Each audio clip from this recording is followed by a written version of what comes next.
बन्या पई केंद्रर बड़ पैकेज देश में बन्या मुकाबला पई 2000 कोटी सहायता ओडिशा को मिला 500 कोटी। ओडिशा समेत 7 राज्य को आर्थिक सहयोग।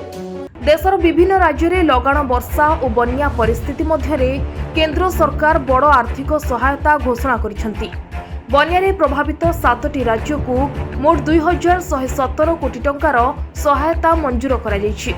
एही अर्थ राज्य विपर्यय प्रशमन पांठी बा SDRF पई केंद्रीय अंश भावे जोगाई दियाजिबो। एहा माध्यमरे बन्या पीड़ित अंचल रे रिलीफ उद्धार और पुनर्वास कार्य को अधिक सुदृढ़ कराजिबो। एथिमध्यरे ओडिशा पई 500 कोटी टंकार सहायता मंजूर होईछि।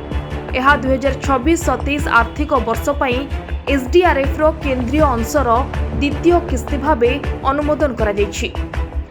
सेहीपरि हिमाचल प्रदेश और नागालैंड को मध्य द्वितीय किस्तीर अर्थराशि प्रदान करा जायछि। केंद्र गृह मंत्रालय कहिछि बन्या परिस्थिति रे प्रभावित राज्यगुड़िक समस्त प्रकार आवश्यक सहायता जोगाइबाकू केंद्र सरकार प्रतिबद्ध। चलित मौसुमी ऋतु आरंभरू देशर अनेक राज्य में अत्यधिक वर्षा होइतिबारु व्यापक क्षयक्षति घटिछि। आसाम, अरुणाचल प्रदेश, गुजरात, महाराष्ट्र, हिमाचल प्रदेश, नागालैंड और ओडिशा बन्यारे विशेष भावे प्रभावित होइछन्ति।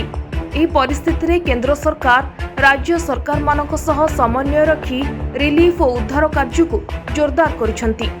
केवल आर्थिक सहायता नुहे आवश्यक स्थान रे SDRF रो दल मध्य पूर्वरु मुतयन करा जायछि। सेहीपरि प्रतिरक्षा मंत्रालय पक्षरु मध्य उद्धार और लॉजिस्टिक सहायता जोगाई दिया जायछि। केंद्र सरकारଙ୍କର କହିବା अनुसार बन्या परिस्थिति रे राज्यगुड़िक कौनसी प्रकार सहायतार अभाव हेबाकू दियाजिबो नाही। बन्यारे होइतिबा क्षयक्षतिर आकलन करिबा पई आंतः मंत्रालय केंद्रीय टीम बा IMCT को अरुणाचल प्रदेश और आसाम गस्तरे पठा जायछि।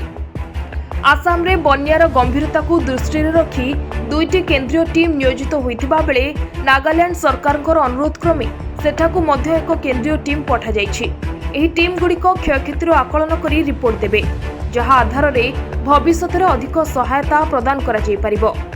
रिलीफ कार्य रे विलंब न हेबा पई केंद्र सरकार किछि राज्य पई नियम रे कोलह करी अग्रिम अर्थराशि मंजूर करिसेंती। अरुणाचल प्रदेश को 44.55 कोटी, आसाम को 379.35 कोटी, गुजरात को 500 कोटी एवं महाराष्ट्र को 500 कोटी टंका अग्रिम सहायता प्रदान करा जायछि। सेहीपरि हिमाचल प्रदेश को SDRF रो द्वितीय किस्ती भावे 193.95 कोटी टंका मंजूर करा जायछि। ओडिशा रे निकटरे लगाण वर्षा और हीराकुद जलभंडार व्यापक जल निष्कासन जोगु महानदी और एहार शाखा नदीगुड़िकरे बन्या परिस्थिति सृष्टि होइतिला। हजार हजार परिवार प्रभावित हेबा सह कृषि जमी, घरबाड़ी और जोगाजोग व्यवस्था रे क्षति घटितिला। एभली समय रे केंद्र पक्षरु मंजूर होइतिबा 500 कोटी टंकार सहायता राज्य सरकारଙ୍କର रिलीफ, पुनर्वास और भित्तिभूमि पुनरुद्धार कार्य रे बड़ सहायक हेबो बोली आशा करा जाउछि। केंद्र गृह मंत्रालय स्पष्ट करिछि जे वर्षा और बन्या परिस्थिति उपरे निरंतर नजर रखा जाउछि। प्रयोजन पड़िले आहुरी अधिक रिलीफ, उद्धार एवं आर्थिक सहायता प्रदान करा जिवो। बन्या प्रभावित लोकंकु शीघ्र साधारण जीवन को फेराई आनिबा एवं राज्यगुड़िकर पुनर्वास कार्य को त्वरान्वित करिबा केंद्र सरकारଙ୍କର प्राथमिकता बोली मंत्रालय कहिछि।